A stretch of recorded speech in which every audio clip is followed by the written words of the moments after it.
Okay, good morning, everyone. It's 10:01, so I think we will get started. We may have folks joining us as we move along here. We've got quite a presentation for you today. I'd like to welcome you all on behalf of the Seacoast Chamber Alliance to our Offshore Wind Forum.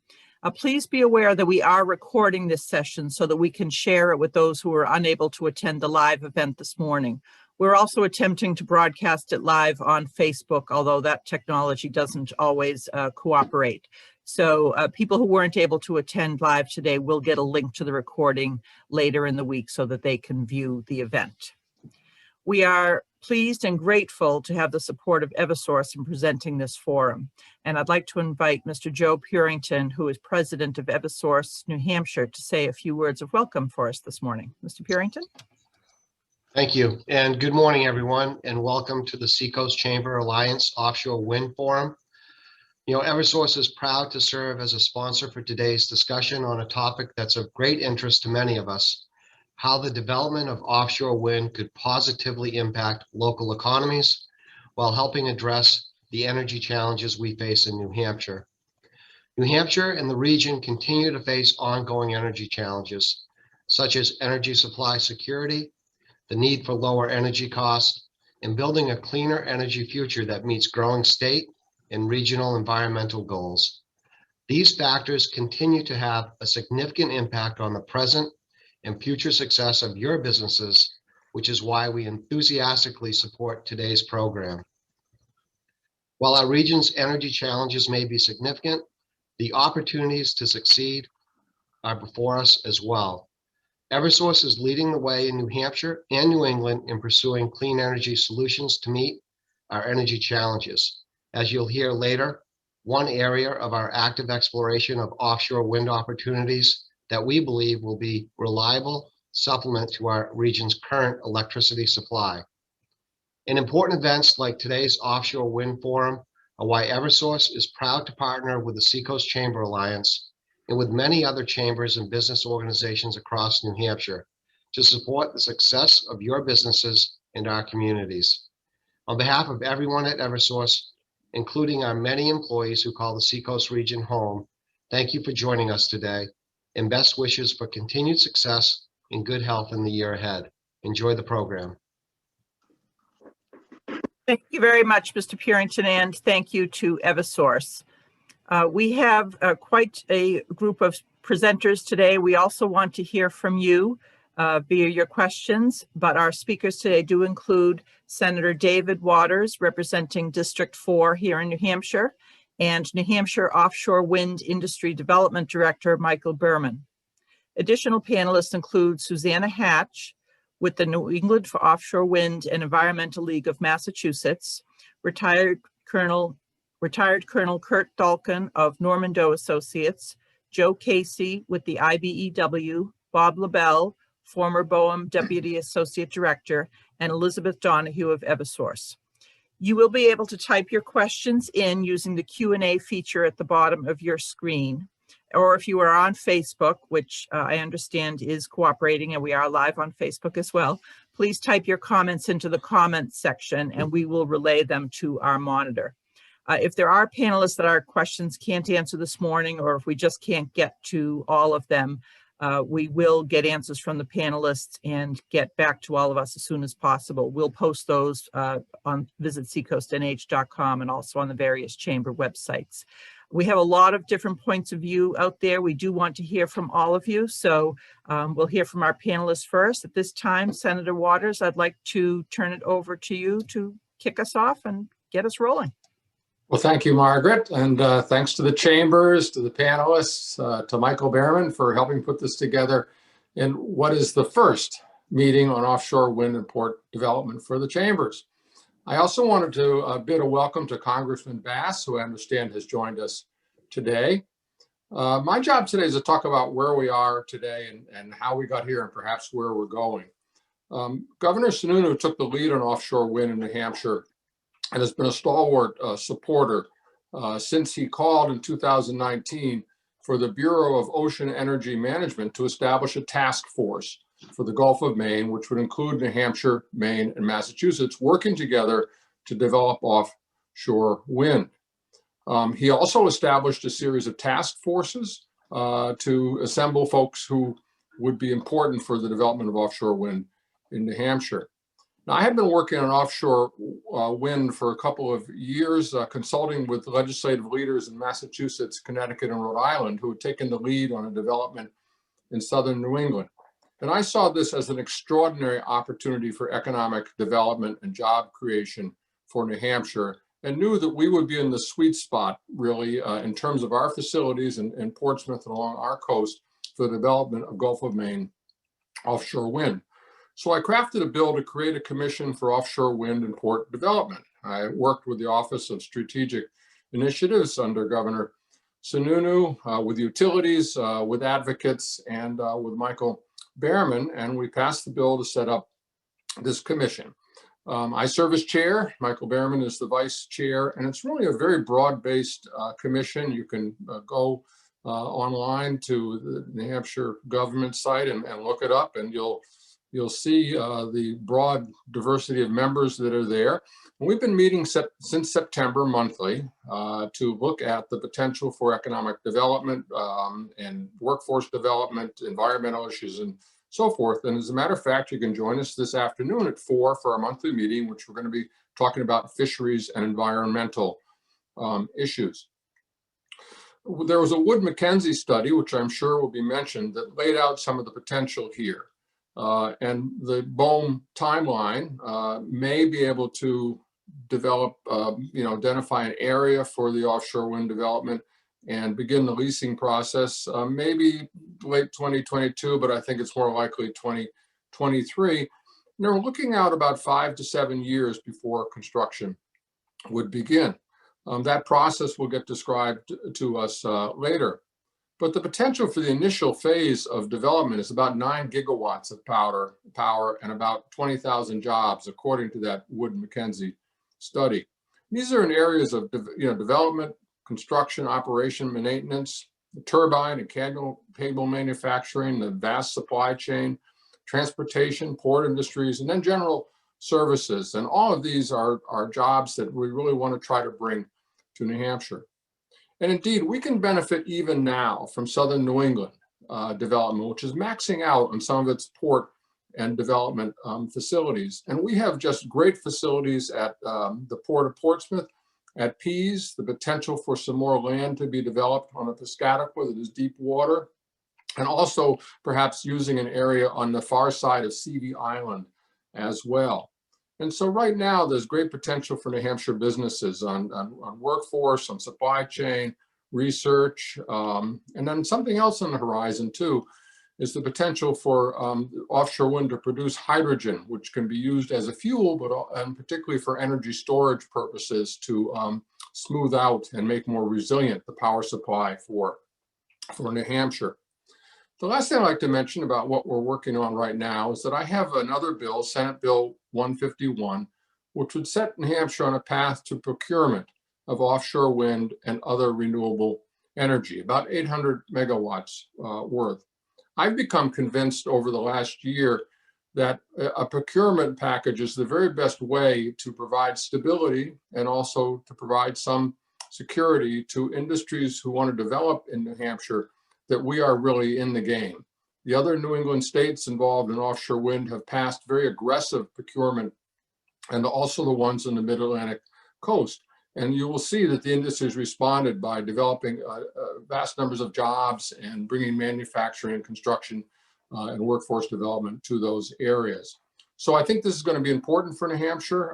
The bill will be heard in a couple of weeks in the legislature, and I think it's one more important piece of the puzzle that we can try in the legislature, and of course for the governor's leadership, to work with businesses throughout the Seacoast to really make this happen for us. Well, thank you, Margaret. And with that, I'm going to pass it along to the next panelist, Michael Berhmann.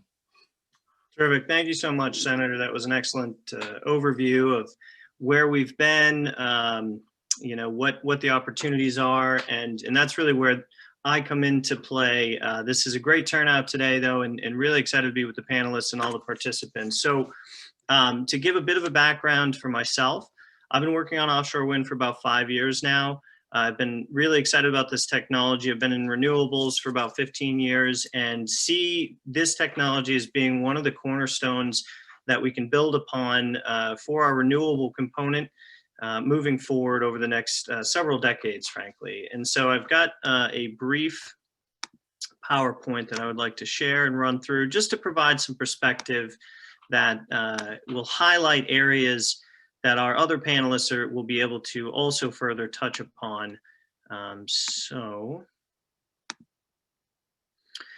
So my role with the state currently, and began earlier this year, is as the director for the offshore wind industry development that is supported through New Hampshire Business Finance Authority and New Hampshire Business and Economic Affairs at the moment.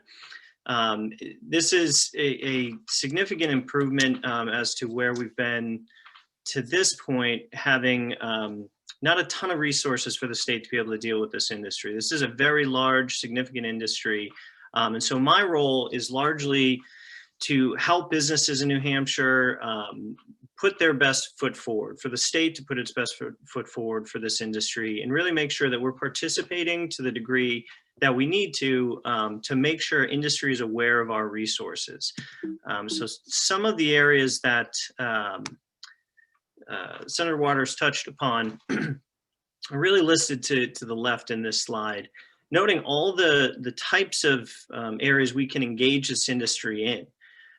There isn't just one, thing that we can focus on. There are many areas, certainly within our supply chain and the existing businesses that are within New Hampshire, and how we capitalize utilizing the expertise that those businesses have and bring them to this market. That's one of the fundamental areas that I'm working on right now. And that's actually through a new New Hampshire supply chain registry. So any business that is interested in being in that registry, please reach out to me. I will provide my email within the chat so that everyone can receive that. But we're really looking to find out who is interested, what their product is, even if they're just interested in shifting gears into this market. I'm really here to help with that effort. But this does promise to have massive investment within the Gulf of Maine, of which New Hampshire can be a major participant of. Tons of jobs, tens of thousands of jobs will come to this area. And we'll be able to explore new opportunities within business, academia, and so on. So, ton of opportunity.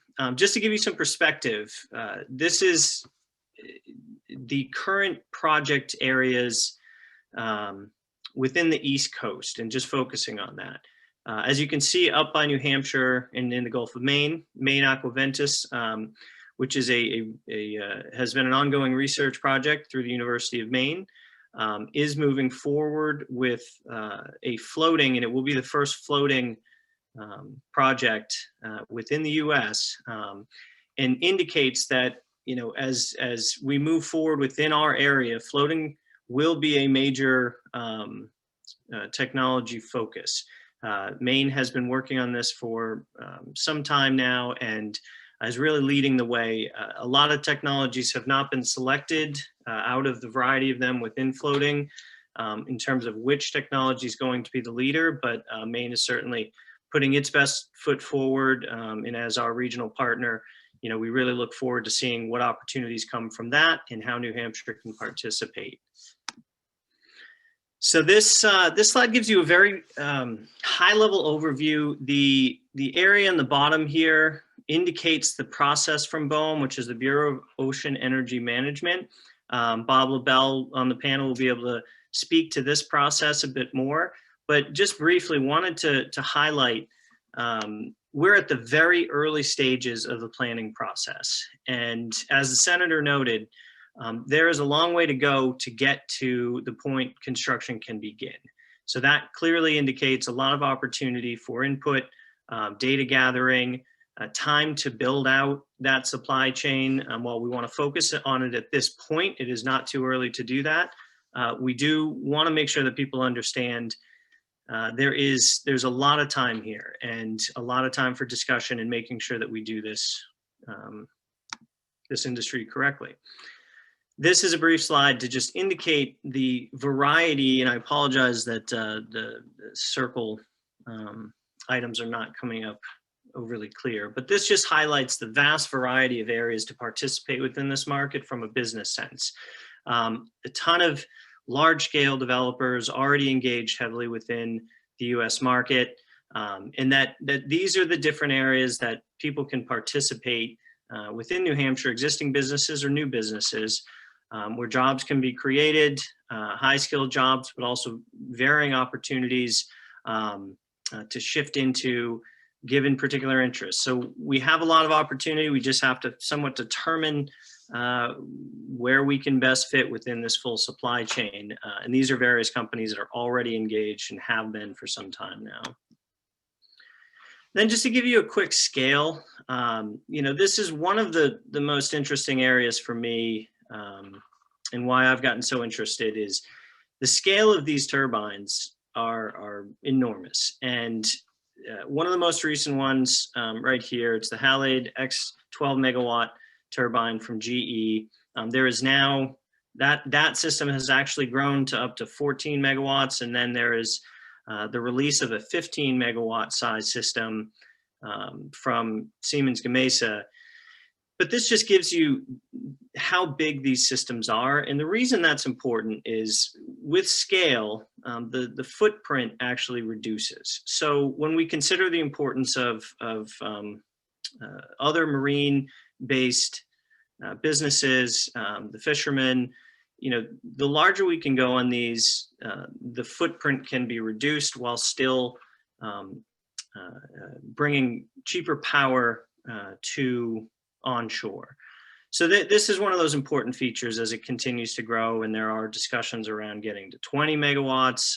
We'll see, but this has changed very rapidly over the last several years. And then just again, quickly noting some of the other areas that we can participate in. A big one is port infrastructure. We have public and private opportunities we can explore, and that's going to be a major factor moving forward within certainly the New England area, but really throughout the US. Ports, development of ports and that infrastructure are going to be pretty critical. We do have world-class resources at the University of New Hampshire, along with other academic institutions, to be able to do research, help data gathering. And we are a business-friendly state that is able to do a great deal of manufacturing and find opportunities to participate. So that's, again, what I'm going to be focusing on, and what some of the discussion today will entail. And so with that, let me stop sharing, and I'd like to turn to the panelists now to briefly explain each of their roles and interests in offshore wind, and thank them for being here today. So if I can, I'd like to initially turn over to Bob LaBelle. Bob, if you want to introduce yourself. Good morning, everybody. Can you hear me? Can you hear me okay? Okay, great. Thank you, Michael, and for inviting me. I'm happy to participate this morning. Basically, spent a long career at the Bureau of Ocean Energy Management and as Deputy Associate Director at some points. And the last 3 years of my career, I was fortunate enough to be the New England representative for BOEM, and we developed with state, federal, and tribal partners over that 3-year period the Northeast Ocean Plan. And while it wasn't popular with the previous administration, I really recommend that folks go back and start looking at that plan again, because we had a lot of really excellent people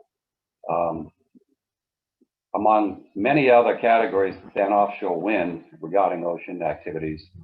There's a good section in there about best practices and research and shareholder outreach. So I would encourage people to look at that ocean plan. You should be able to find it rather easily. I want to just point out that I'm speaking today as a New Hampshire citizen. And so I'm not speaking for existing BOEM policy per se, especially with regard to a new incoming administration. We'll hear from BOEM, I'm sure. We're all hopeful that it will be moving in a positive direction with regard to offshore wind. So my goal is to help New Hampshire join in the benefits of offshore wind, but also contribute its resources to make sure that we do it in the right places safely and not to the detriment of other industries and people who use the ocean.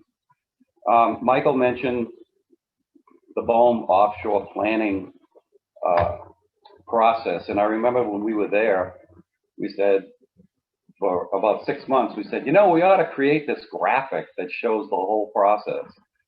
And when we did, we were kind of horrified because it was a very long chart, as Michael just showed. But in a nutshell, it basically has 4 phases. And going back to what Senator Waters said this morning, one of the very first things to bring New Hampshire into offshore activity is the governor wrote a letter to BOEM requesting formation of what's called the Intergovernmental Renewable Energy Task Force. And BOEM came back and said, that's a great idea, but we'd like you to include Massachusetts and Maine so that we could do it as a regional effort. That came together, and in December of 2019, the first task force meeting was held at UNH. Had over 200 people there. I'm sure many of the people watching this were there, or wish they had been. And a lot of good, it was a process well begun. Since that time, we're, of course, all the challenges with, you know, COVID and everything else, it hasn't moved ahead as fast as a lot of us wanted to. But I think, you know, one of the benefits of the new administration, we expect to see that task force get reactivated and have its second meeting to move ahead. That task force informs across all of the 4 phases of BOEM's activities. So that is there to advise as BOEM collects information, to look for research opportunities, gaps in our knowledge and understanding, and making sure that all the existing uses of the ocean, like fishing, transportation, military uses, and the public uses, tourism, etc., are all brought to the table and have a chance to weigh in and help them understand what they're dealing with in terms of trying to establish an offshore area that's optimal.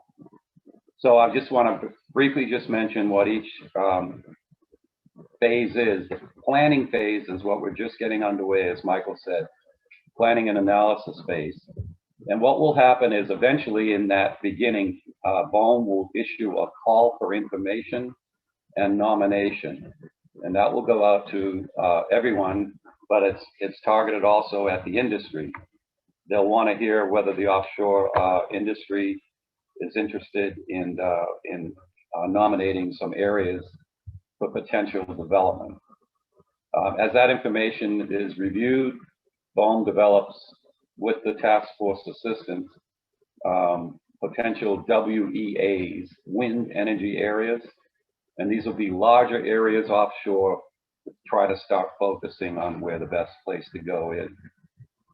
BOEM will actually perform an environmental analysis and a site assessment review of that entire wind energy area to characterize it appropriately in terms of overall cumulative impacts for activities in that area in a gross sense. That's just the first look of many that will come in other phases. So that's basically the planning and analysis phase. It'll probably take 1 to 2 years on average. And the second phase would be BOEM would come back, and this is the lease issuance phase.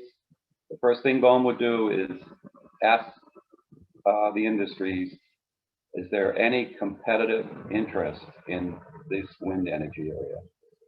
If it comes back as we expect, that there will be more than one company saying, yeah, we like it, we want to bid on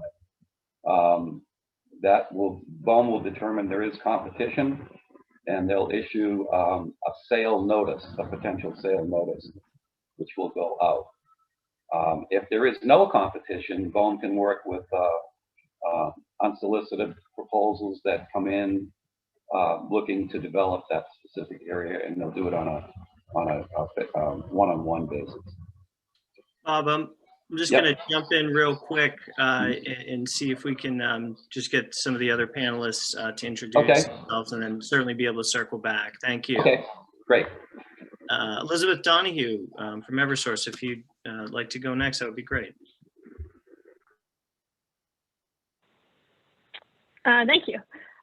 Thank you, Michael and Margaret and Senator for the opportunity to speak today. I'm Liz Donohue. I represent Eversource and Ørsted, who's one of the offshore wind developers, but you all know Eversource as your utility as well.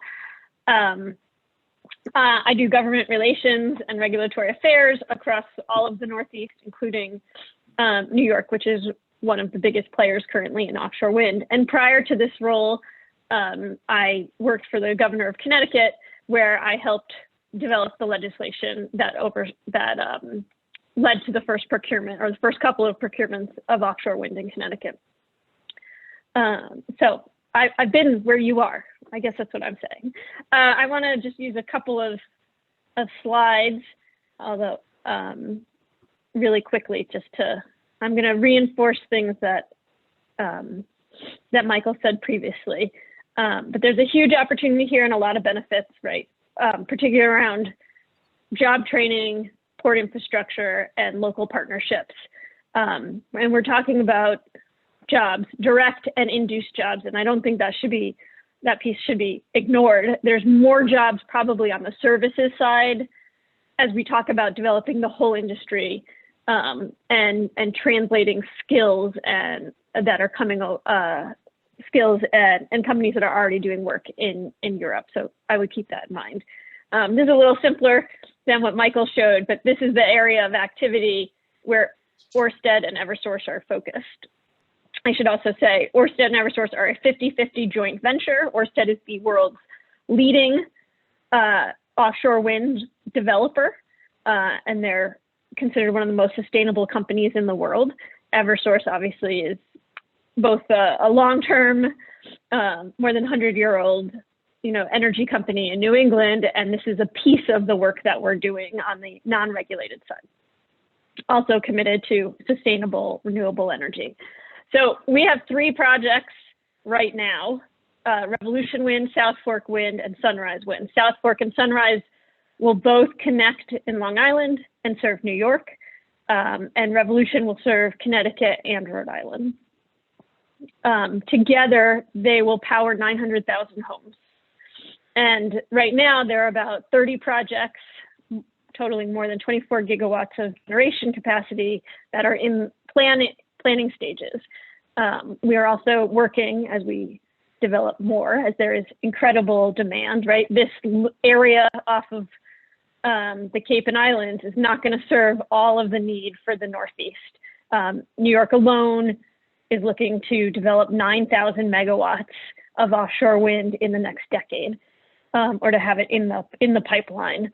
And then for New England, the need is around at least 30 gigawatts in the short term. So there's a lot to do. And building an industry also requires developing the vessels to do all of the construction. Things need to be, flagged, be US flagged in order to operate and come in and out of our ports. So that's particularly important. And obviously with the new administration, there is a hope and there is a sense of energy that things are going to move a little bit faster than they have been moving as well. So that gives us some hope. So I want to talk about the opportunity for the new domestic supply chain. It is more than just the turbines. This shows you the whole process, so to speak, of all of the different pieces within the supply chain. Then there are services on top of that. So we break it down into 3 areas. There's production of the equipment that needs to go into use.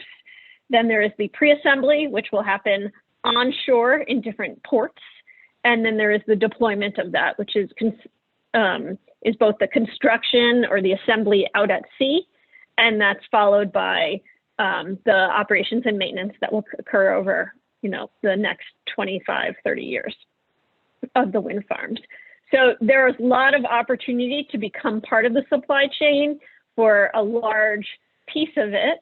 So from the export cable, and the transmission in particular, this section are things we do already in the US, and this is expanding access to this new industry as well.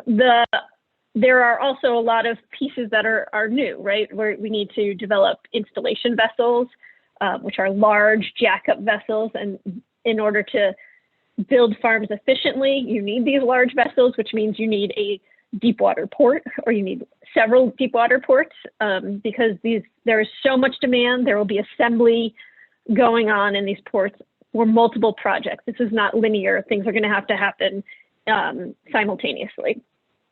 So we'll need large installation vessels. We need crew transfer vessels to carry folks back and forth. We've commissioned like a hotel vessel for all of the assembly workers who will be out at sea to be built as well. So if you want to get in on that action, that's one area. Other areas of focus will be foundations. And then there are the pieces of the actual turbine. There's the nacelles, and there's the blade, and the towers as well. So as the industry develops, these individual pieces will find a niche or a home, right? They're not going to build the whole wind turbine in one location at one time, or if Massachusetts does an RFP, the factory is not going to move to Massachusetts for that one project. So we look for, the manufacturers will find their home, and then we will look for assembly in different places that are most efficient. Like Providence will likely be the home for some foundation work. And in New York, one of the tower manufacturers has committed to build in Albany, and then towers will be floated down the Hudson River. So there is all of the region needs to work together to build up the industry, but there's so much to do that everyone can get a piece of the action that works best for them, and that fits with their natural strengths, if you will.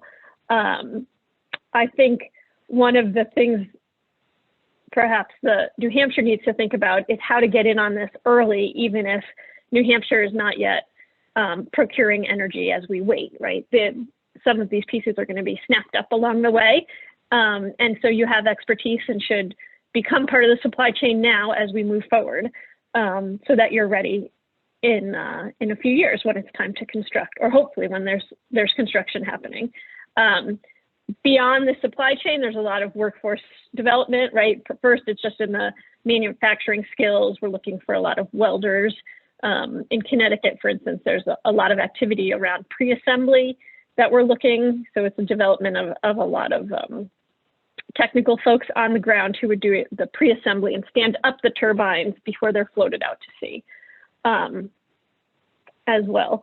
But there are more traditional things, roles as well around electricians, for instance, too. I'm running through this quickly. So I'm happy to take questions, certainly, as we go forward. And I'll leave you with one more slide. Just if folks want to become part of the supply chain or make yourselves available, there are 2 different ways into our current projects. And you can find it off our revolutionwind.com website. And you can sign up to be part of the supplier registration for either Ørsted or for Eversource as well. And that's a gateway to be on our radar screen as we develop our internal procurements. So I'll leave it there. Thank you. Terrific. Thank you so much, Elizabeth. Now it would be great to turn to Colonel Kurt Thalkin, who's a PE from Normandoe Associates. Yes, sir. Thanks, Michael. So I joined Normandoe 12 years ago after a 25-year career as an active duty engineer officer, culminating as the commander of the New England District for the U.S. Army Corps of Engineers. And now I'm the CEO here at Normandoe Associates. We're a national environmental consulting firm with our corporate headquarters located in Bedford, New Hampshire. My personal offshore wind experience goes back to 2005 and the former Cape Wind project in Massachusetts. For the last few years, Normandoe's done about $2 million a year worth of work supporting offshore wind. So there are already jobs here in New Hampshire focused on the offshore wind market. In the offshore space, we've worked for the federal government, both the Bureau of Ocean Energy Management and the Army Corps of Engineers, the New York State Energy Research and Development Authority, and most of the project developers from the Kitty Hawk project in the Carolinas up to New England. We conduct baseline studies of existing environmental conditions at proposed sites, prepare environmental assessments, contribute to construction operation plans, and do a lot of natural resource related work. I saw there's a question about birds. I'm going to share my screen here real quick and show a link to a website that we maintain.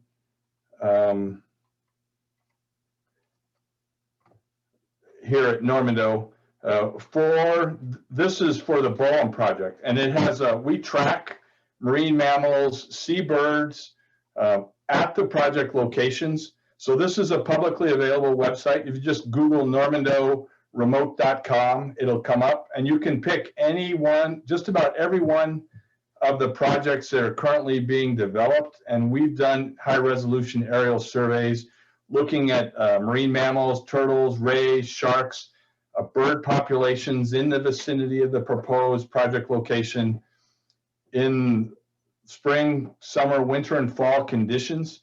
And they're actually density plots, so you can see when the birds are there, where they're present at the proposed project sites. We're also currently doing some satellite tracking of migrating birds off the New Jersey, New York bight as well. And we're about to deploy our system for remote monitoring of bird and bat activity. It uses acoustic microphones as well as visible and infrared light cameras to look at what's going on in that space at the turbines, for the 2 turbines that Dominion just put in the water off the coast of Virginia. And with that, I think I'll stop for now. We're ready to answer questions later. Terrific. Thank you so much, Colonel. I'd like to now go over to Joe Casey, who's here representing the IBEW. Morning. Thank you, Mike. Thank you, Senator Waters, and everyone for your presentations and for moving forward with offshore wind. My name is Joe Casey. I am with the IBEW, International Brotherhood of Electrical Workers. I'm an international representative, and I represent construction for all 6 New England states. I've been involved with the offshore wind industry about the same time as Mike. It was about 2015 when all the activity down in Massachusetts started. And I was working with them down there.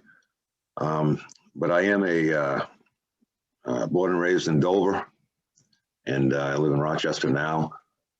And my heart's in New Hampshire. So the IBEW is industrial construction, transmission, distribution, electrical maintenance, currently building, constructing onshore generation, and maintaining those facilities is a big part of our portfolio. We have a lot of members that are in-house employees on generation stations. And as the country moves forward with renewable energy, we certainly want to be a part of any new construction that is going to take place. In New Hampshire, in-house generation workers at Seabrook and all your fossil fuel generation, there's about 2,500 direct jobs right in the plants themselves. Probably twice, maybe 3 times as much that are indirect. And they are, we consider some of the best jobs in the state. And we want to make sure that this continues so that we have workers that are working in the industry if we are retiring generation and moving towards wind and solar, as it looks like this country is going. Now, I've been working with a lot of developers and supply chain contractors in Massachusetts, Connecticut, Rhode Island. The IBEW has a presence in all states, and we have training facilities and personnel for electricians, linemen, and instrumentation techs. And there's certainly a substantial amount of work that comes with the offshore wind industry, including a lot of onshore work that we traditionally do anyway. And contractors from New Hampshire will certainly have an opportunity to chase any onshore activities with no additional training or what have you for the skills that they already have. What we found is the offshore wind outside on the ocean and the turbines is a different story, and is going to take a lot of early training. And I think that we're actually almost behind the 8 ball now. A lot of these developers are going to start working on these things down in Massachusetts and Connecticut, Rhode Island, New York, and they're going to be building a workforce.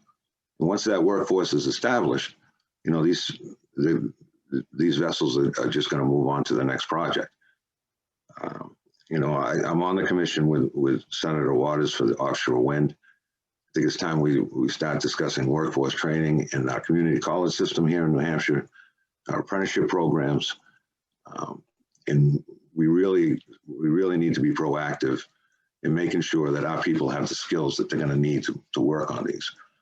I've included, as you can see on the screen, these are, this is from the Mass Clean Energy Council study that they did on offshore wind and the amount of jobs. This would be for 1,600 megawatts, 4 different projects. And those numbers you see are, I think they're annual man hours. I think they're annual man hours, which is like 2,000 hours a year. So those are the types of numbers that we're looking at, and those are the trades that would be involved. As you can see in construction, we certainly have a significant amount of those people, and it'd be a great industry for our kids to get involved with. We are positioned absolutely wonderfully, and there's a lot of supports, structure that can go along with this, like battery storage.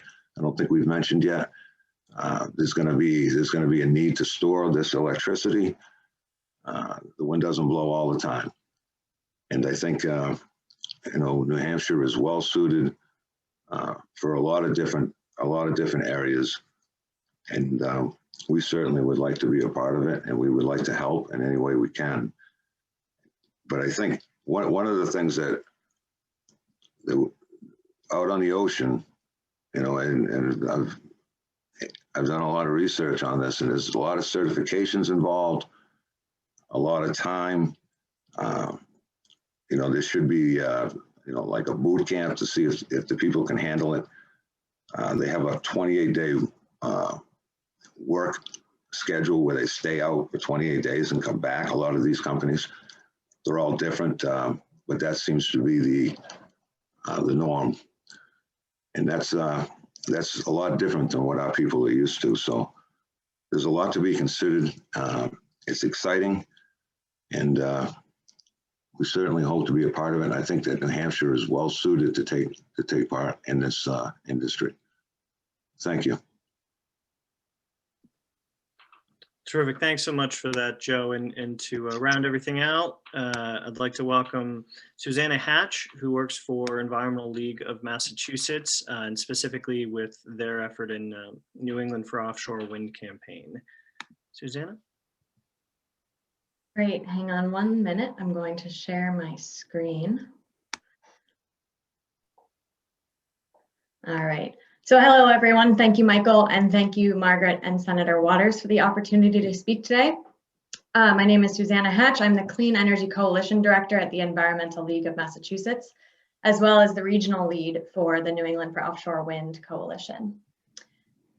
New England for Offshore Wind is a growing regional coalition of over 75 organizations, including environmental advocacy organizations, academic and research institutions, justice and health organizations, business alliances, and labor unions.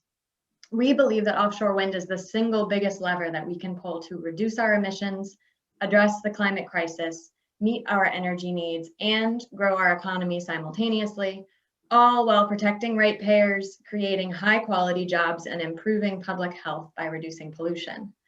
We aim to drive governors and legislatures to support regional collaboration and more offshore wind procurements, building the political will to power every home in New England with responsibly developed offshore wind by the mid-2030s.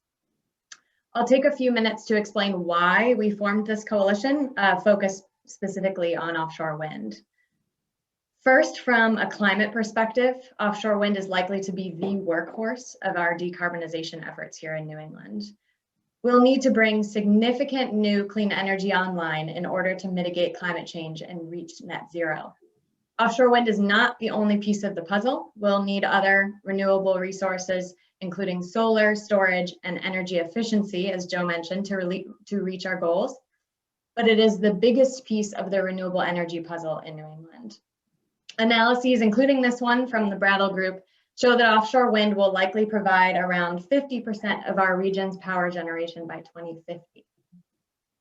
The technical potential of offshore wind off of New England is more than 10 times our current electricity demand, and New England is uncommonly well positioned to harness this potential.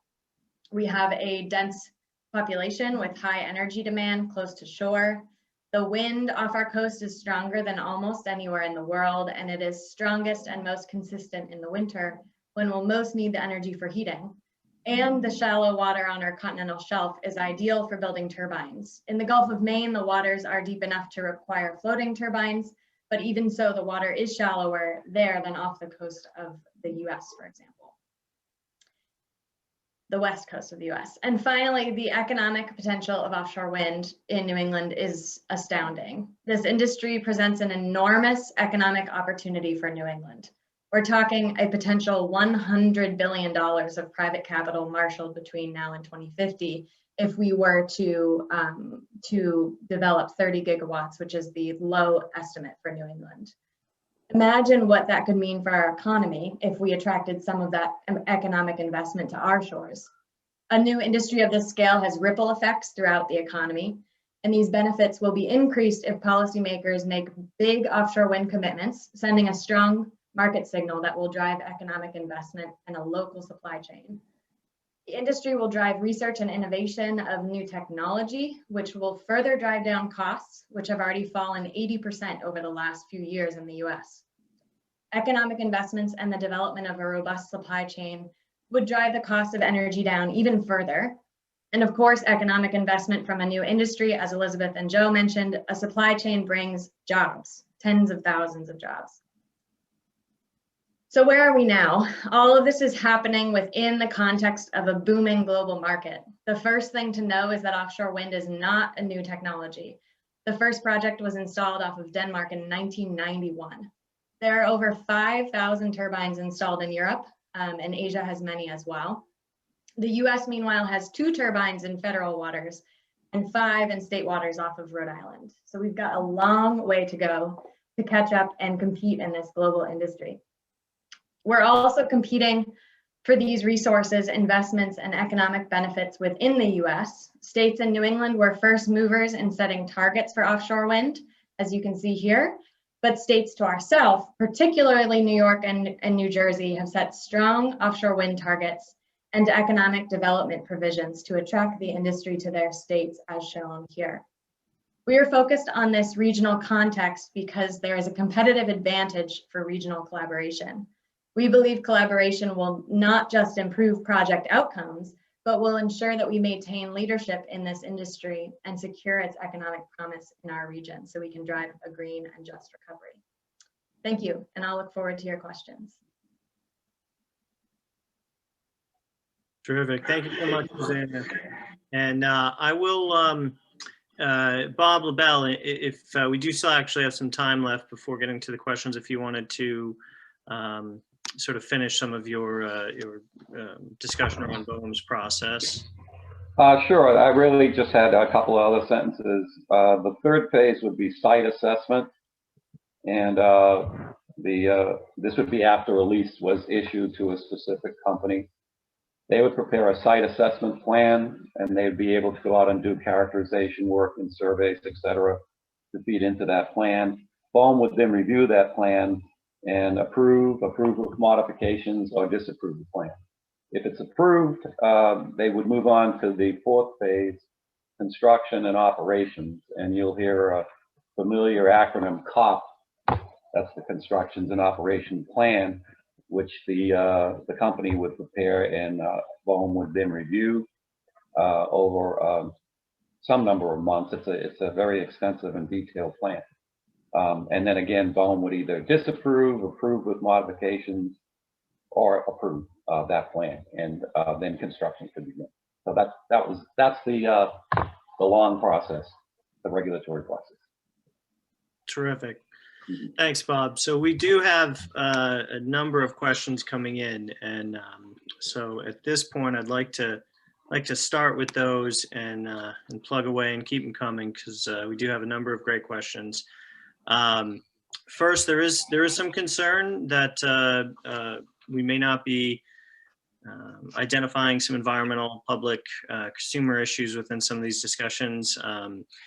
As noted, I will add that there are a lot of moving pieces to this, and as the Senator and Margaret had mentioned earlier, this is really just the first phase of discussing this.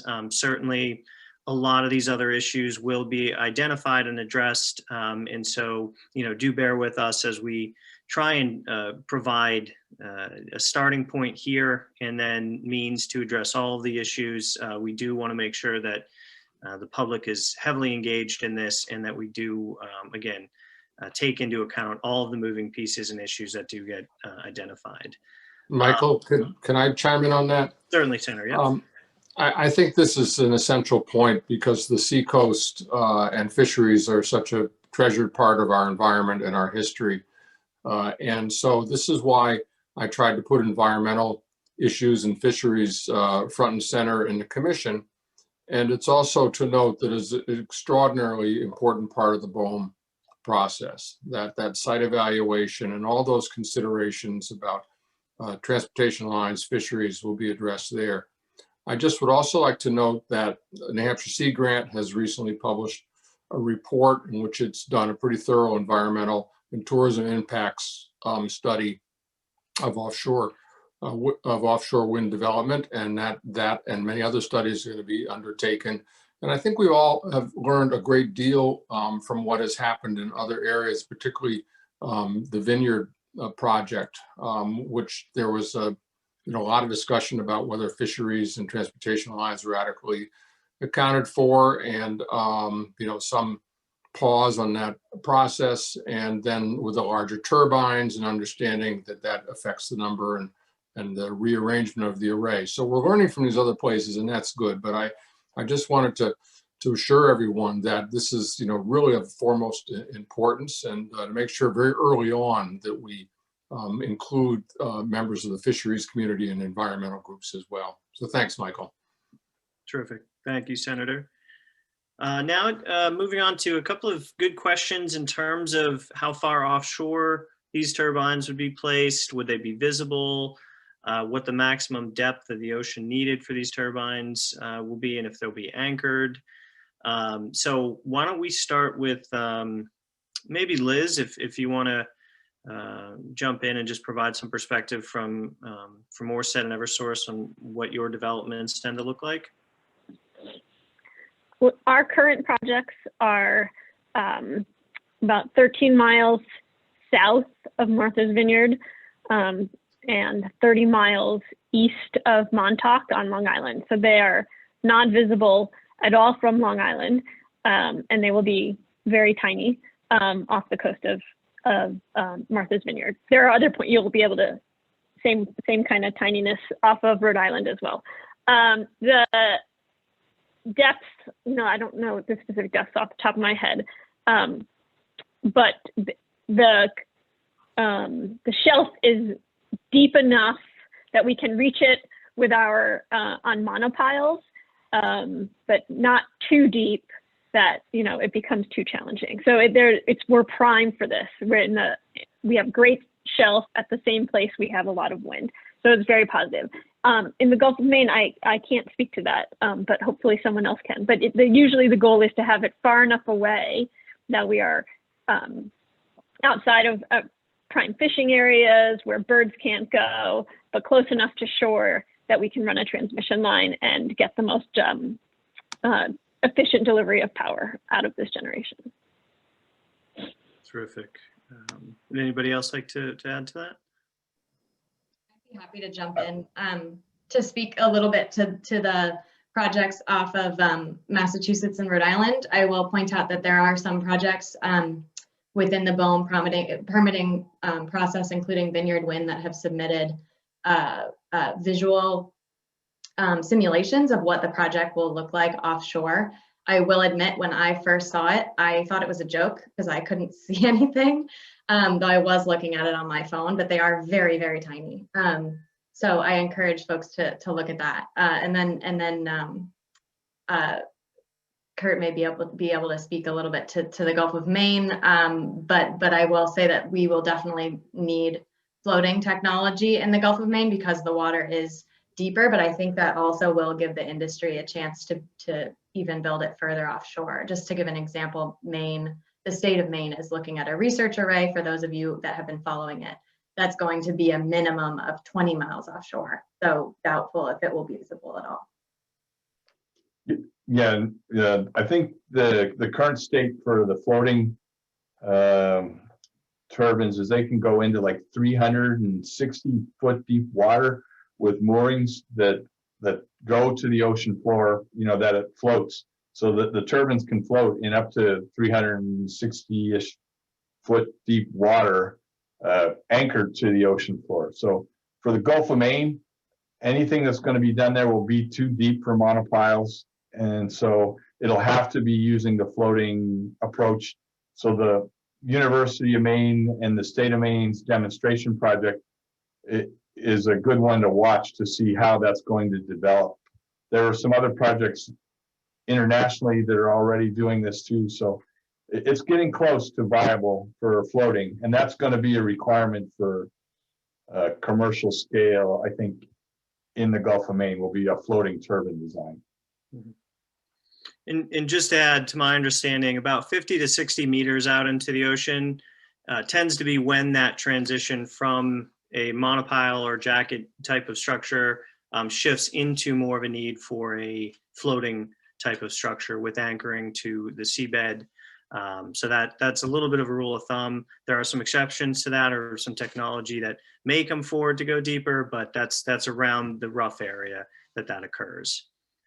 So thank you everybody for that. Next question. It's a question about the 9 gigawatts that was mentioned, and whether or not that's accounting for transmission loss in bringing the electricity in from shore into the market. And so I believe that's in regards to what has been contracted to this standpoint.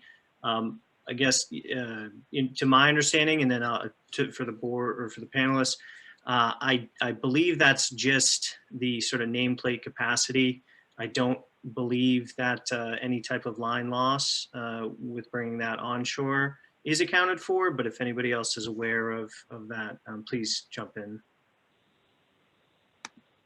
Okay. Yeah, Michael, I think you're right. you're It's the nameplate. It's the nameplate. Yeah. Okay, great. So there is a question about Texas and the turbine freezing last week, and how we can avoid that in New Hampshire.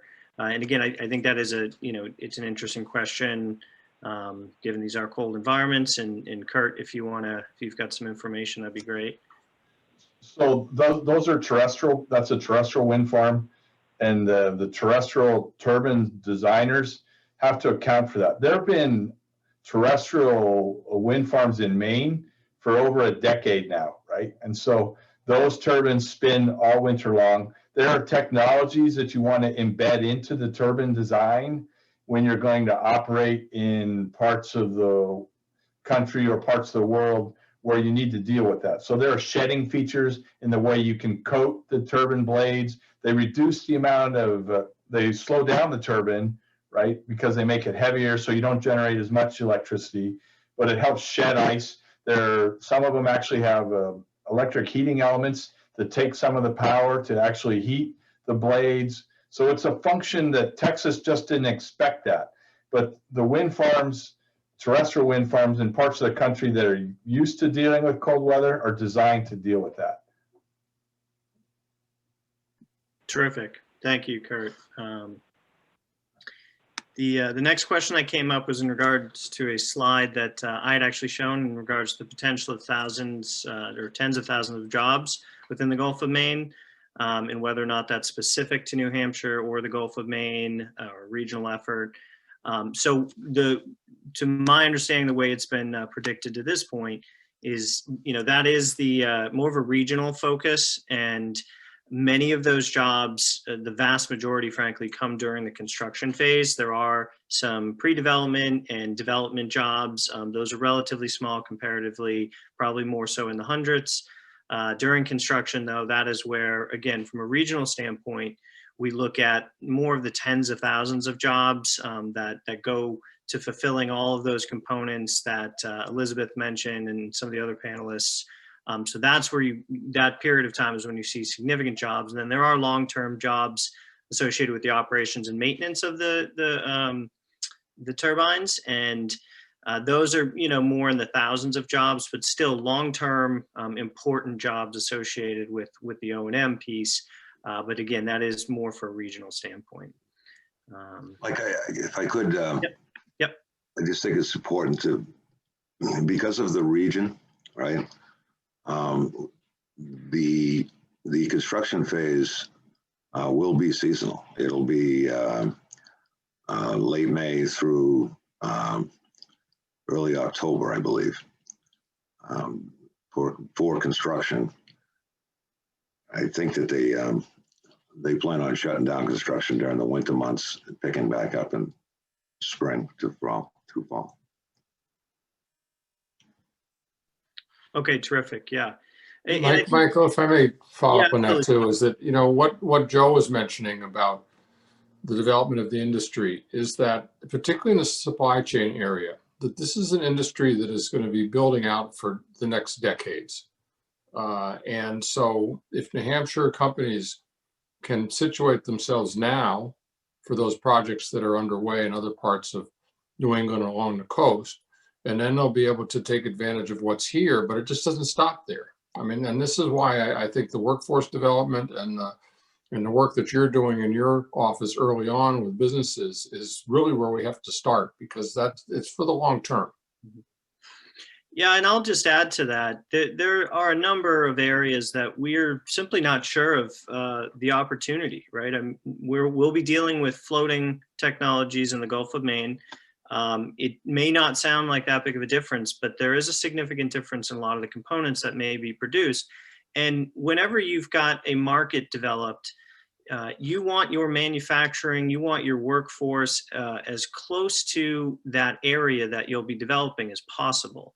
And so that lends itself within the Gulf of Maine to a lot of opportunities in proximity that New Hampshire currently has. So that's for onshore development of components, composite materials, controls, a host of different areas, but also, as Joe had mentioned, training opportunities for electricians, welders, any number of labor-related areas. And then you've also got research and development. And so there's going to be a host of different areas that we simply can't necessarily predict right now, that I just kind of take a position that there'll be even more than that ultimately. But we'll have to participate in order to find that out and really bring the jobs here. If I could give an example of a local versus European.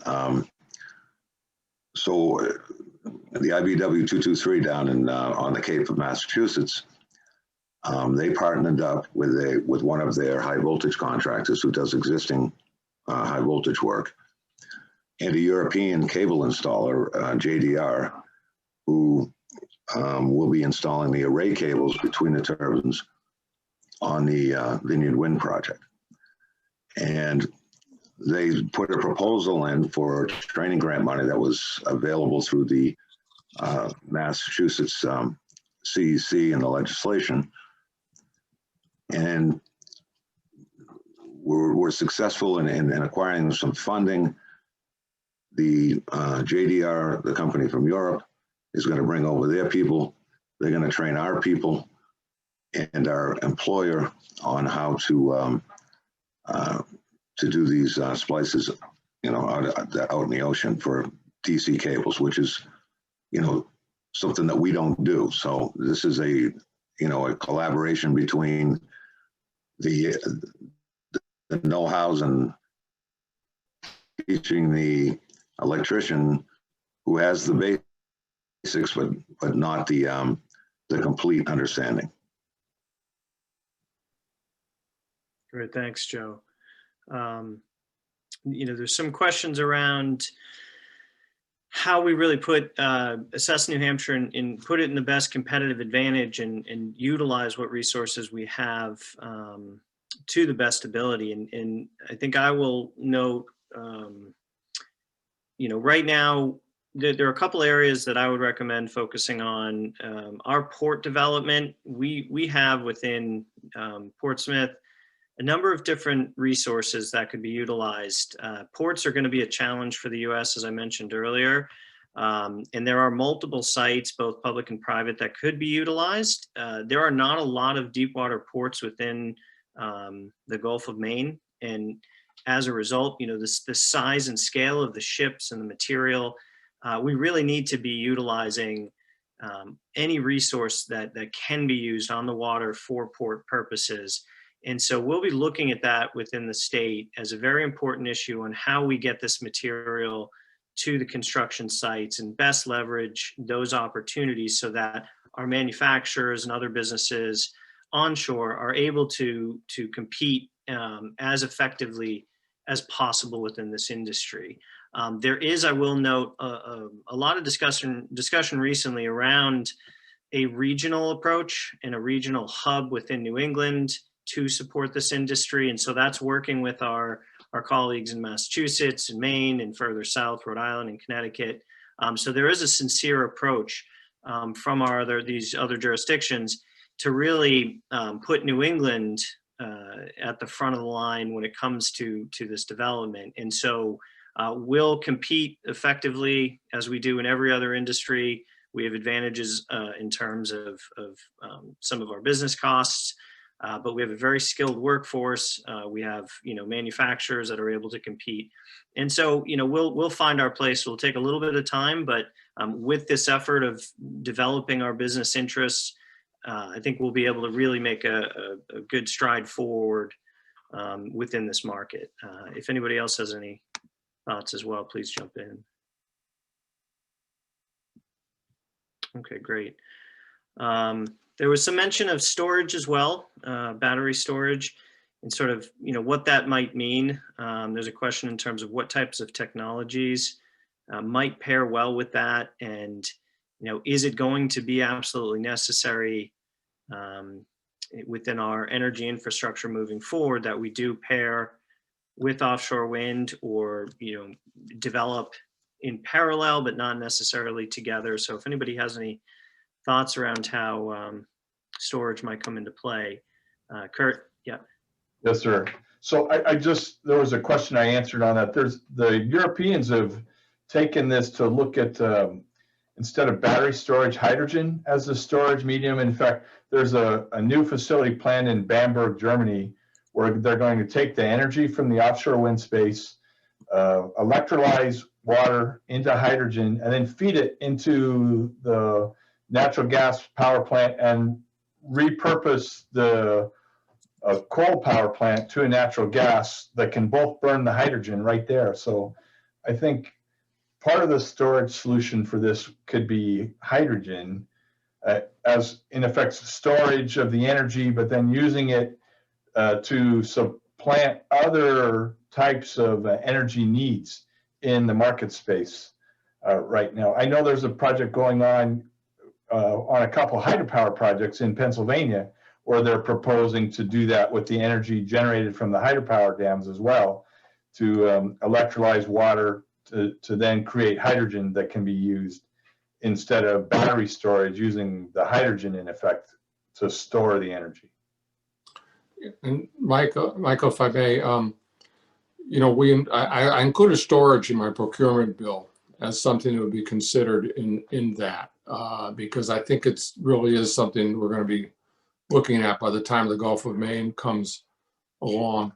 And I didn't know if Liz had any comments about what maybe some Eversource or Orsted interest in thinking about hydrogen on one of its New Jersey projects, and unless I've heard that wrong.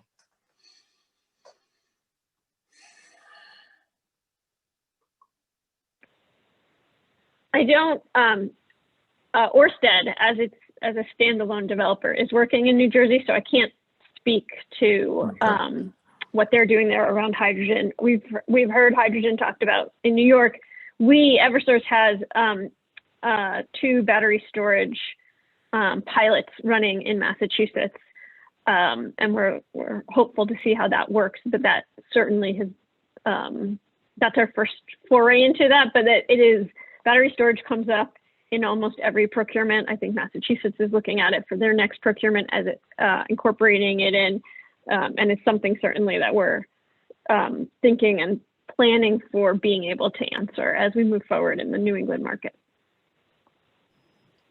I'd also love to jump in just to flag. I think that there's going to be a lot of studying and work that needs to be done before we're implementing this hydrogen idea. They're only just starting this in Europe, but from what I have heard, there are some studies that indicate that the end use of hydrogen and how it's used as a long-term storage product really matters, and that combustion, such as combusting it within power plants, may not be a great idea, because it could, depending on the temperature that you combust it at, could actually release more emissions and will also release local pollutants, which is not great for air quality. But Europe is looking at it in terms of end uses for hard to decarbonize resources, such as heavyweight trucking and aviation.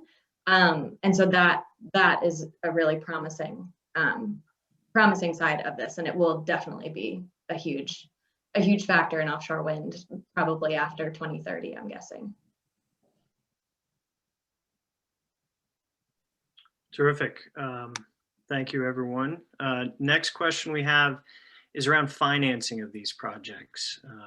I think that's certainly a very interesting topic. Certainly has a lot of moving pieces.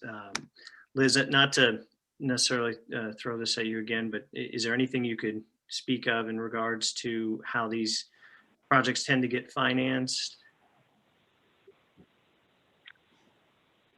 Well, like the nitty-gritty details of how they're financed, I can't tell you.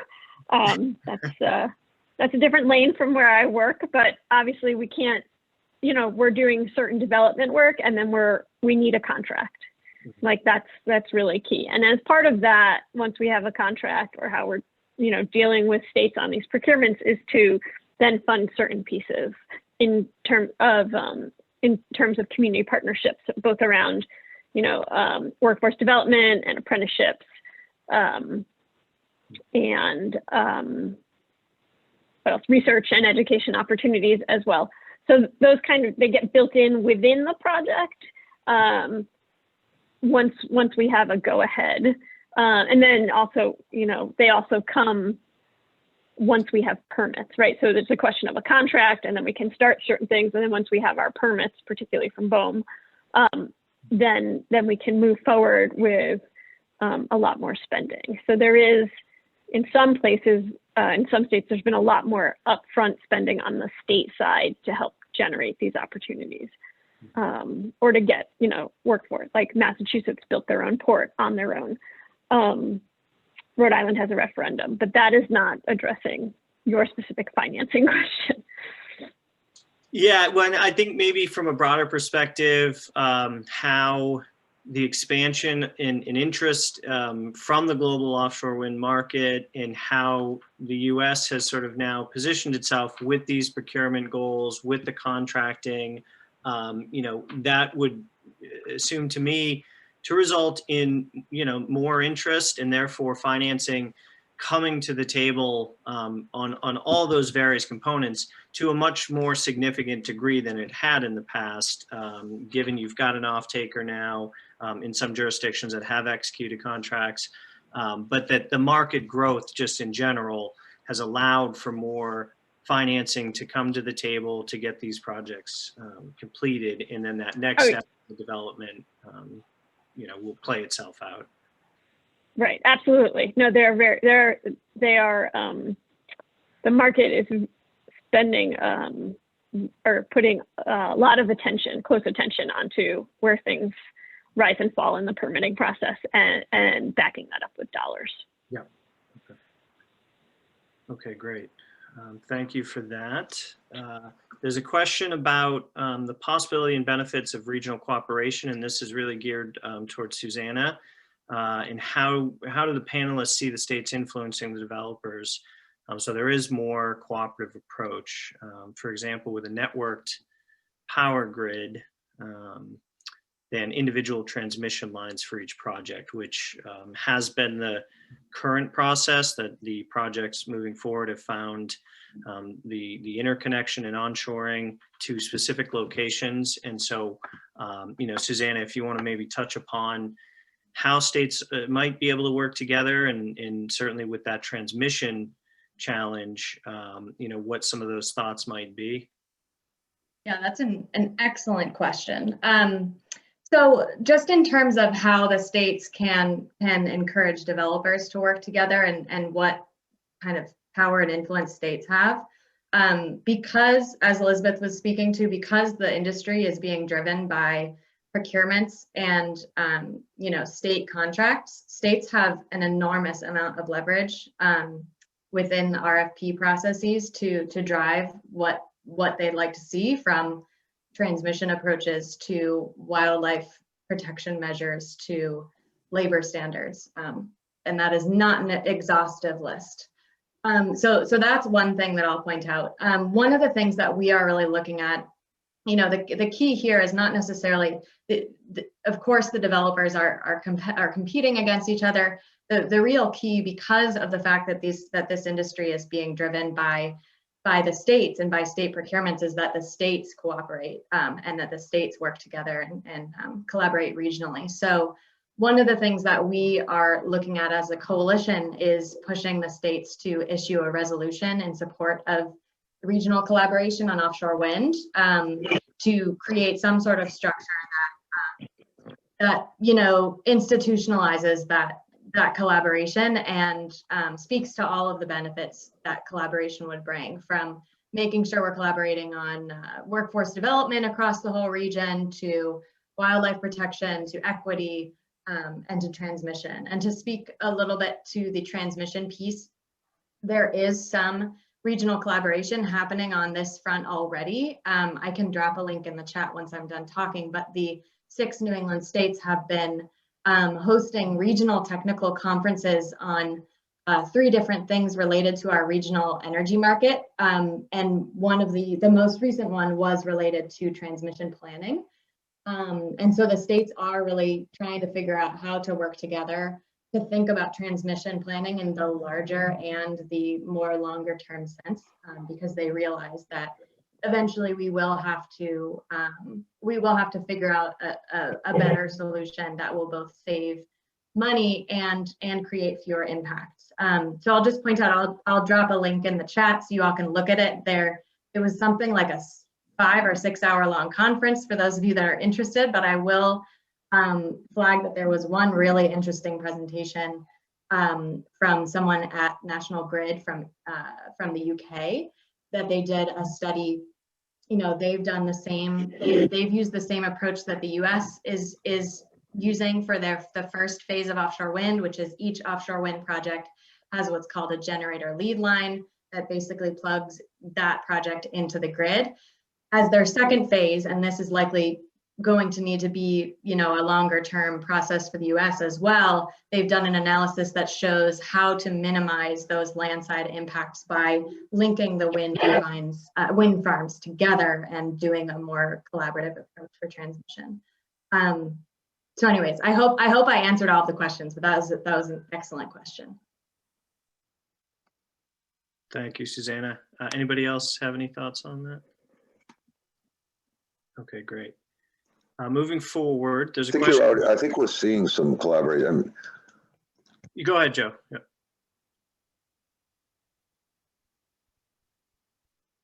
Oh. I think there's you're seeing some collaboration already between Connecticut and Massachusetts with their procurement and using each other's already built utilities for moving the energy. Great. Thanks for that, Joe. We've got a question around, it says the newest plans call for structures as high as the Empire State Building. To their knowledge, there's not been any of these massive wind turbines built in the world. There's a question around what linear footage of waterfront will be necessary for pre-construction, and what size vessels will be required to transport the structures? Anybody want to take a crack at that? Well, if I could, Yes. Go ahead. Go ahead. No, Senator, go ahead. Well, there's a lot of questions involved in that as to whether you're doing the full assembly on land or whether you're having components assembled and then being brought out.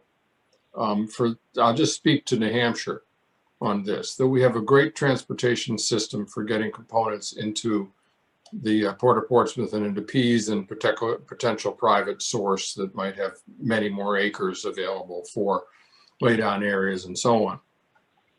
But and I know that they laid the keel for the first Jones Act compliant vessel for servicing these facilities, construction of them. So what it's going to mean for us is, because we have the bridges and the Piscataqua that's current, the Army Corps of Engineers is going to be expanding the turning basin, which is going to help us as well for size of vessels. But I suspect from what we hear from Gino Marconi and others that this is why it's so important that we also look at seeing if we can't lease from the Navy part of the deep water facility on this outside of Seaview Island. And there's been conversation with the federal delegation about this, because that would mean you might not have to get some of these largest ships in and out of the river. But it's very complex, and certainly this is why the regional cooperation is going to be important. But we do have a great potential for undertaking a fair amount of this assembly at the facilities that we have. I'll just add real quick, thanks Senator, that we do have bridge obstructions, and depending on the type of equipment that we're dealing with, those can be challenging to deal with, but not impossible. The U.S. has really developed its port infrastructure, certainly on the East Coast, where a lot of port facilities do have obstructions as well, bridge or otherwise. And so it's something that the industry will just have to, frankly, design around. And that could be through the use of more floating barges to move material from one location to another. Certainly you want to make sure that from that development side, you're not moving material too often. Certainly there's a cost to that. There's other concerns, but that will just, the realistic nature of this is we will have to have the industry come up with solutions to do that. And I think we'll get there. I think certainly with floating, you know, foundations can be moved from one location to another down a river. You know, we have opportunities, as the senator noted, where the assembly of that type of material could occur at somewhere like the shipyard in Portsmouth, but it will come over time. And I think a lot of the focus from developers will be around, okay, how do we utilize these locations to the best ability we can in order to help reduce costs and get those projects completed in a timely order. Michael, can I add to that? Yep. Just so, you know, New England does not have large ports with hundreds of acres of available land. So there is going to have to be a series of solutions working together with different pieces in terms of assembly. So I think that everyone has kind of accepted that, but the more acreage that can be put together, the better in the long run for laydown, and then more jobs will come as a result of that, or more economic benefits. But shifting a little bit, just to give folks a size, an idea of the vessel we're talking about. So this is Sea Scylla, which is the installation vessel that they use in Europe. It's hundreds of feet long and wide, and these are the towers. They can have the next generation of this vessel can stand 6 towers up on it, and then all of the blades that are needed, and they will, you know, deploy this. They will assemble it on the vessel, and then they will take it out to sea for a number of days to do 6 turbines at a time, or 4 to 6 turbines at a time. The other way to do this is to do feeder barges, which usually would go into a smaller port and will take longer to do this assembly, but it is an option, and several developers have used that. Feeder barges are used in the Gulf of Mexico regularly around drilling that's done out there. So we're sort of shifting that, but this is a jackup vessel, which is the more efficient way of doing things. And they're big. Terrific, thank you, Elizabeth. And just a reminder for folks, make sure to put questions into the Q&A instead of the chat.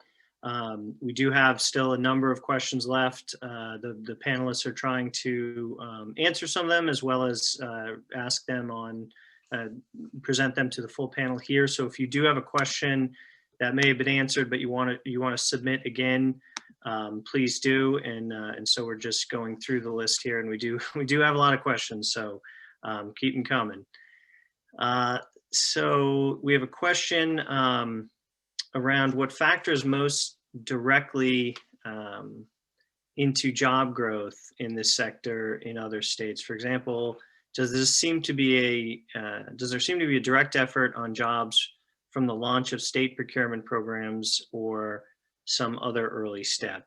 I think we addressed that a bit in the earlier conversation, but if anyone wants to jump in, please feel free to.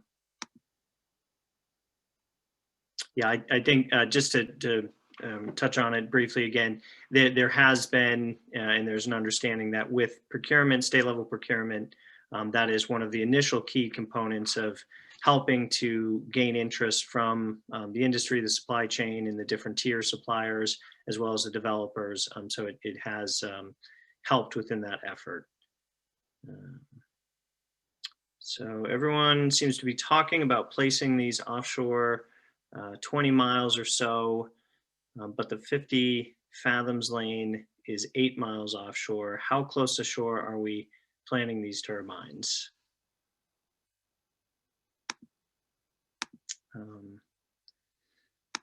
I would, I guess, just to try and answer that, certainly at this point, the understanding is that they will be, certainly 10 miles, most likely at least. So these are not scheduled for, 4 or 5 miles, that the extent of that is going to be 10, 15, 20, and certainly with the advent of floating technologies, further, so that we can capture more of that resource. So let me go on. Will our fixed and lift bridges in Portsmouth Harbor preclude the size of required vessels for developing this industry?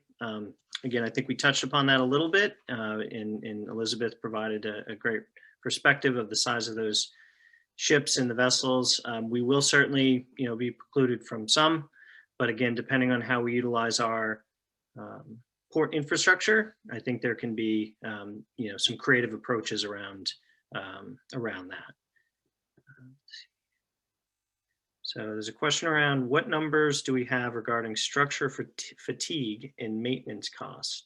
Is there information available from Europe? I believe this would be addressing some of the operations and maintenance side of the industry. I don't know if anyone would like to take a crack at sort of the longevity, if you will, of these systems. Yep. Our Eversource's partner, Ørsted, has been operating wind farms for nearly 25 years, perhaps more than that now. So they have dealt with all of the issues that have come up and been successful. They are also the first and only developer to decommission a wind farm as well, and to do so safely and environmentally responsibly. So while there is, there are always issues that come up, they have been dealt with without disrupting with very limited disruption to the generation of power. And they obviously, these are built to last, 25, a minimum of 25 years. And then as we get to that point, there'll probably be upgrades. I mean, obviously technology is changing very quickly, but the foundations for maintaining and upgrading are there. Terrific.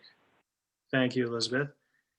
There's a note that New Bedford, Massachusetts has developed a port facility to specifically support offshore wind. And there's a question if New Hampshire is considering the same with specific areas in Portsmouth.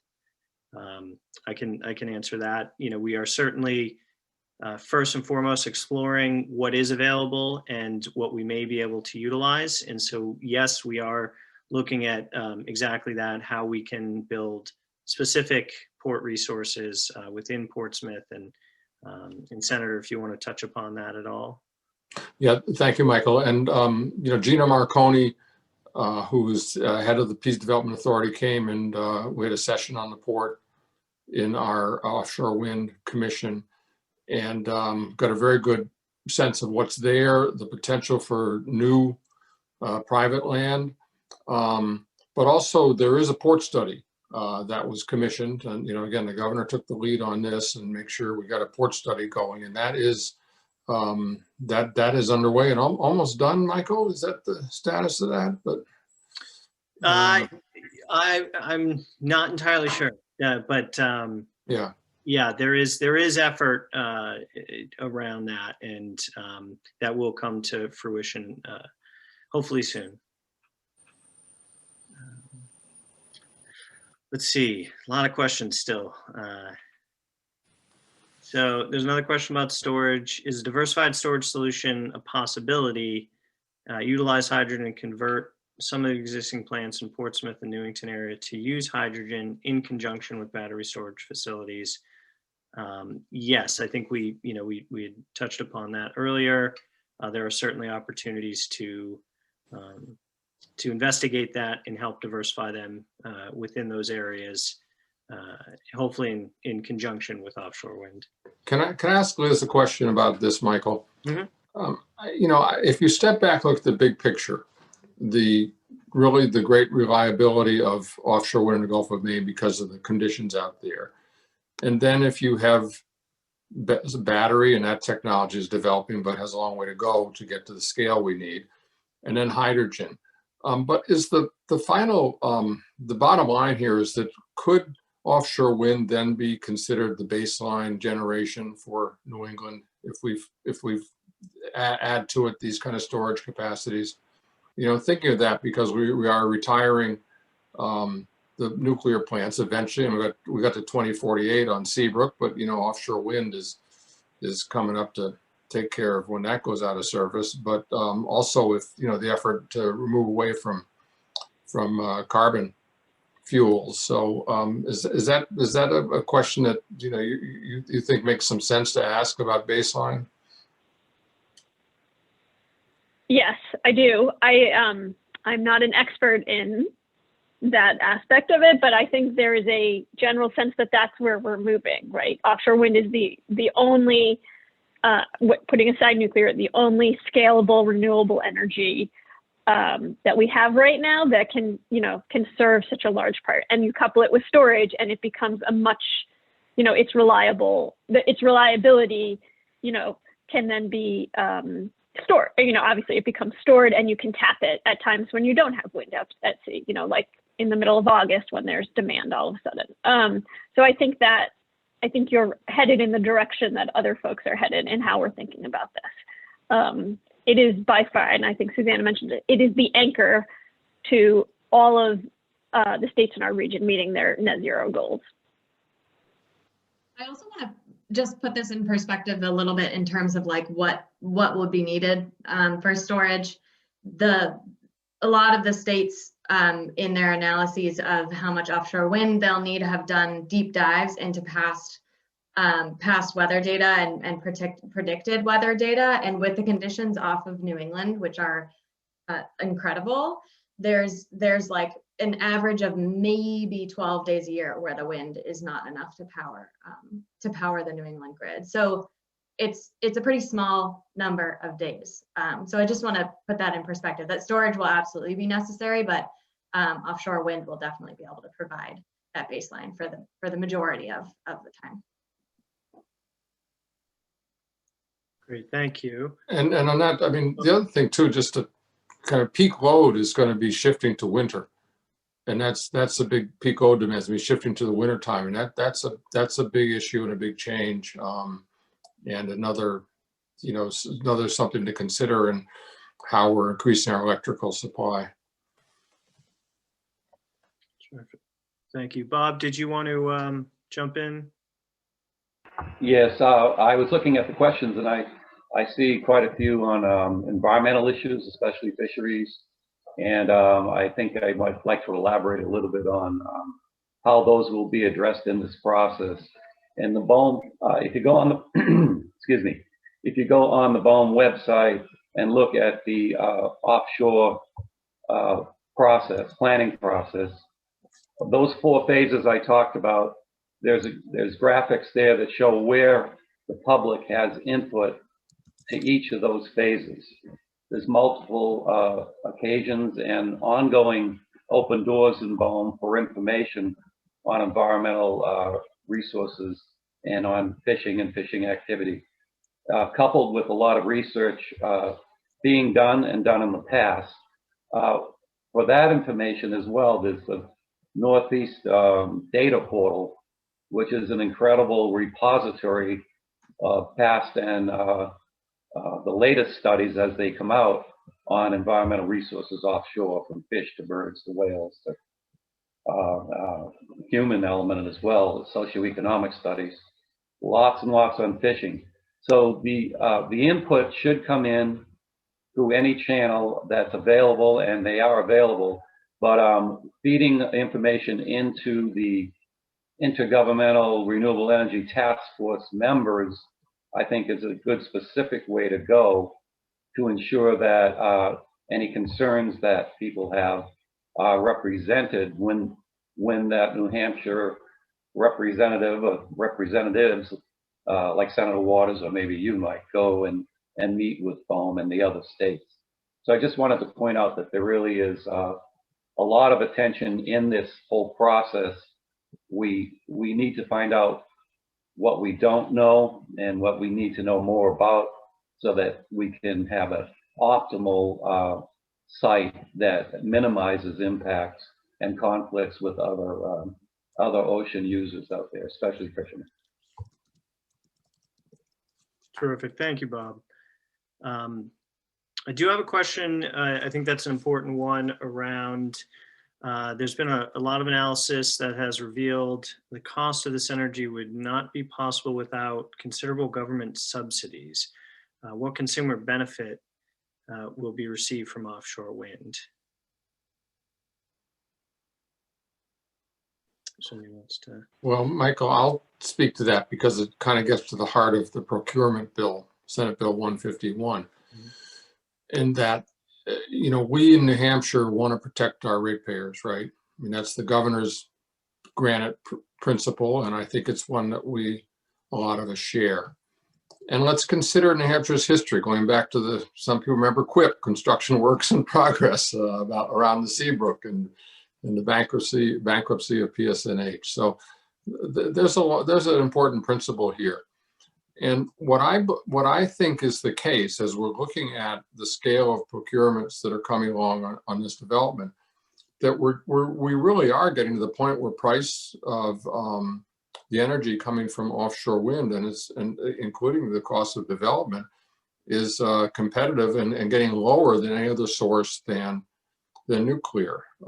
Those who may have been paying attention to the CARES Act, including the 30% tax credit. Now, such things, I mean, all the major energy industries have some subsidy at the federal level, but the response to that from down in Massachusetts was the lowering of the projected costs. So I think that's why long-term procurement and perhaps layered procurement is smart, because it means that we can lock in energy prices that are cheaper than what we would get from other sources aside from nuclear. But it's an important principle. And I guess what I'm trying to say is I don't really agree with the statement that this can't be done without subsidy. When it comes to the ratepayers, I think, really the opposite is going to be the case, that we're going to get some good power and a good deal and then get the jobs too.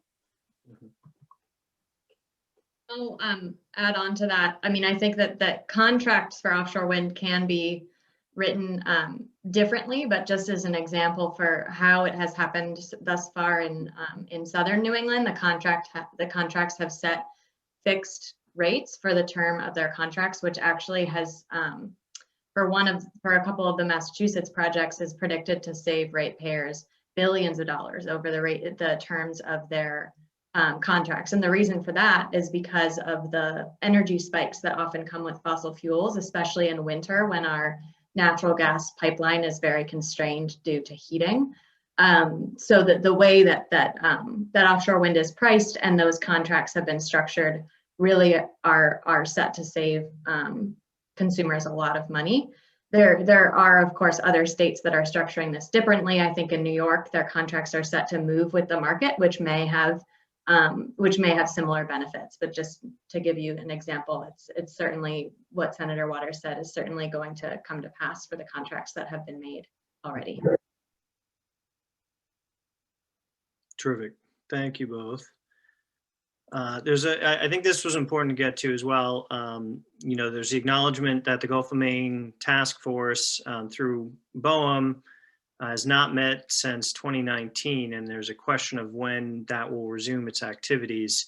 And so I have a quick thought, and then I'll turn it over to Bob. But one important piece is from the federal side of the equation, as part of a executive order, the president has highlighted offshore wind in the attempt to double offshore wind's development within the next 10 years or so. What that will likely mean is more resources put towards BOEM in order to provide more staff time, more effort to addressing data gathering and all the associated responsibilities within that. And so I think there's a lot more activity now discussing that next stage of BOEM's development. So with that, let me turn it over to Bob. Yeah, I would agree, Mike. And I think two things jumped out at me that show the administration is serious about this, and that is the appointment of Amanda Lefton as the new BOEM director. And she's got a lot of experience with the New York office.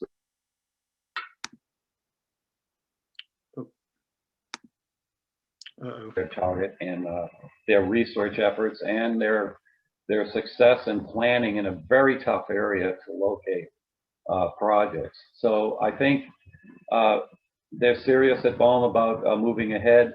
I think another indication was that there was some sort of direction that came out from BOEM to proceed with the Vineyard Wind review, which had sort of bogged down, and so that's another good sign. So I'll stop there.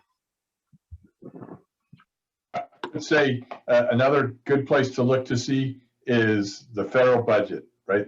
The president has to submit his budget proposal to Congress normally in February. I think it's normally the second Tuesday of February, but election years, they get a pass and they get a little longer to put it in.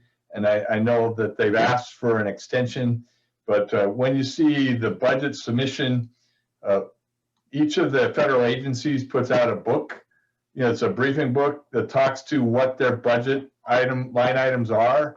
And so the BOEM budget will be inside the Department of Interior's press book once President Biden submits the budget to Congress. And so we'll see then, right, what's actually in the budget for it. Now, that assumes that a budget will get passed by Congress so that we're not in continuing resolution as we go forward. But one spot to always check to see is what's in the appropriation, not the authorizations, right? Because it's easy to promise to do stuff from my Army Corps days, but until somebody appropriates the funds, it's just a promise. So that's the one place I would look to see how real serious it is when the budget book comes out, look to see what's been committed for offshore wind in the Department of Interior budget for BOEM. And yeah, Kurt, that's a good point. I'll just add that the indications are good that to meet the statements that the president is making in terms of growing this industry, that means looking beyond these existing projects that we already have off the Atlantic coast. And so if you look at what remaining lease areas are available or are optimal, the Gulf of Maine is a very good one because it's got such a resource, and it does have some proximity to load centers like Boston, for example. The other one that's popular now is they're really looking hard at offshore floating platforms off California and also in the Great Lakes. So basically Gulf of Maine is sort of competing with those other sites. I would expect, you know, this is just my opinion, but I would expect BOEM to move ahead in those three areas. And what that means for us is that we could expect to see our task force start to get going again. Terrific. Thank you. We are running out of time. I apologize. We got about 5 minutes left before we need to wrap up, but let me try and get to a few more questions. There's a question around the estimated construction cost of these type of projects. I don't know if, you know, Kurt or Elizabeth might be able to just give a perspective, a range. Maybe not. I will say that it's in the billions with a B, not millions with an M for one of these large scale projects. Yeah. And Michael, I seem to be remembering from Wood Mackenzie, and I could be wrong, that they thought 5 to 7 billion, but I could be wrong. Yeah, no, I've heard the range 3 to 5 billion. Okay, well, But somewhere again in the multiple billions. So obviously very, very expensive projects. Oh, go ahead, Liz. Yeah. No, I agree. That's what I know as well. Okay, great. Let's see. Just trying to come up with a few more. I guess on the similar side of things, you know, in terms of the infrastructure costs, you know, incorporated when it comes to onshore, there's a couple of thoughts around that. I think, you know, related to probably port development or other supply chain needs in terms of that investment. I know other port areas in New York, New Jersey, you know, have been in the hundreds of millions on investment. I believe the Newburyport investment was around 100 million, a bit more than that. So, you know, that can be structured in a number of different ways for that type of investment. I know some states have put in a ton of money. Other scenarios, it's related to the developers themselves or some of the supply chain tier businesses that have kind of come up with a good amount of money. So significant, but you know, if anybody wants to chime in on that as well. Yeah, I think Massachusetts put in over 100 million, I want to say 115 million to do New Bedford. New York just put up 200 million for the South Brooklyn Marine Terminal, and Equinor, another developer, I think is matching that amount of money.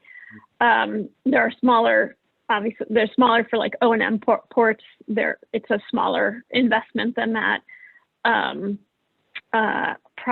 I think Rhode Island is looking at around 40 million and being matched by the Revolution Wind Project with some dollars for Provport as well.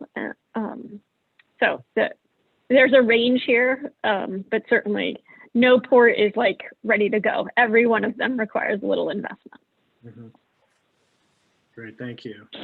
I think this will be the last question. I think it's a good one, important, regarding the cumulative effects of these projects. And this is something that came up in regards to the Vineyard Wind project and in studying those cumulative effects. And there's a comment that the Coast Guard had stated that there will most likely be a 4 square mile non-transit fishing zone around floating turbines.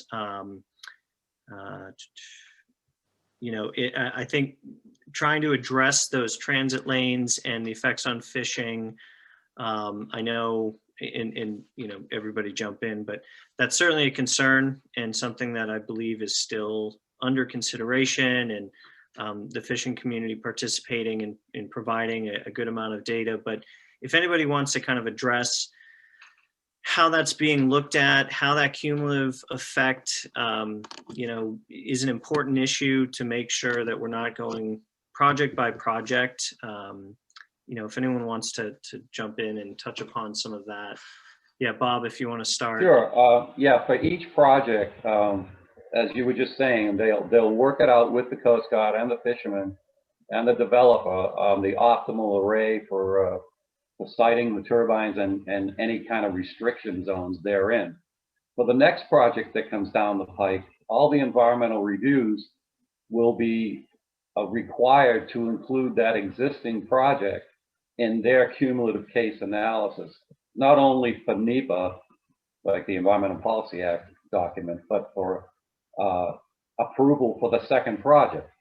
So there will be a cumulative development, but it'll be done on a case-by-case basis that will require, frankly, more and more winnowing down of the areas for subsequent projects, so that you don't get an overbuild or huge closure area. So I think companies are interested in getting out there early so that they'll have less existing restrictions from other projects. The other thing to consider about this is that as the turbines get bigger, they get fewer in number. So if there's a 4-mile zone around 2 or 3 very large turbines, that may be far less than a zone around, 20 or 30 smaller turbines. So. Thank you, Bob. Yeah, go ahead, Kurt. If you.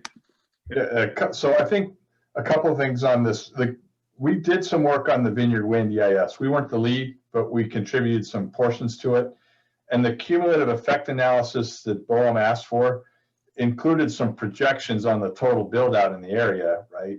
In order to determine what the cumulative effect was going to be, which is really kind of a Ouija board right now without knowing. Normally, from my past as a federal regulator, cumulative effect is, okay, you're adding a project on top of what's already been there.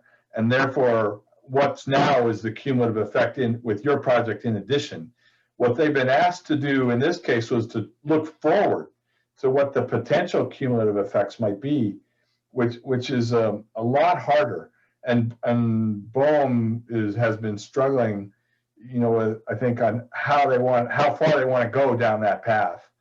I think the issue with the offshore, the floating turbine 4-mile zone, safety zone, deals with the anchor lines. And it's uncertainty as to how far, at what angle, based on the depth of the water, those anchor lines are going to go. And then the threat for bottom fishing to get tangled up in the anchor lines. The solution, the Vineyard Wind solution, was 1-mile transit lanes, right, between the turbines for the monopole structures into the ocean floor. I think the answer for what exactly that's going to look like for floating turbines is it's going to depend, because we haven't done one yet. So there's no way to really know how those anchor lines are liable to extend out, spider out from each individual turbine, and what the potential then is for fishing in and around them. I think there'll end up being a negotiation like there was for Vineyard Wind as to how to space the turbines in a way that still allows fishing vessel transit or activity that will be safe in the vicinity of these anchor lines. That how far out they'll go is really going to be a function of how deep the water is, in order to keep them stable. And so I don't know that that's the final answer. It's just a immediate, here's what we're thinking right now, as the Gulf of Maine or the state of Maine's demonstration project in that 4-mile by 4-mile grid is about to go. So that demonstration experimentation project has been granted a 4-mile by 4-mile zone to set up in. And so I think that's what ties to that 4-mile exclusion zone for right now from the Coast Guard. But I think that will change as we get farther along with the offshore wind deployments. Great. Thank you, Kurt. I think I need to cut it off there. But thank you all very much for all of this, the expertise. I know we've still got a ton of questions that weren't able to be answered, but I'm happy, as I'm sure all the panelists are, to receive questions as well. And hopefully we can do this again. And with that, let me turn it back over to Margaret, and thank you all. Thank you, Mike, and also to all of our panelists. Thank you for giving your time today and your expertise, and special thank you to Senator Waters for suggesting that we convene this panel. On behalf of the Seacoast Chamber Alliance, thank you to everyone for attending today to participate in this forum. Particular thank you to Eversource for sponsoring. I am sure we'll be hearing much more about this important topic going forward. One of the suggestions from the attendees was maybe additional forums on specific subsets of this. I think we could talk about so many different angles. We will be sending a link to the recording of today's event to everyone who registered. We'll also try to include copies of our panelist slides as well. As a reminder, the Commission to Study Offshore Wind and Port Development is meeting later today from 4 to 5:30 p.m. The topic will be Gulf of Maine fisheries, siting, and permitting. Please email the chamber, info@dovernh.org, if you need that link. There were quite a few questions we just couldn't get to today. We will try to get the answers for you, as Michael said, and get them out to all of you. On behalf of the Seacoast Chamber Alliance, have a great day. Stay safe, everyone.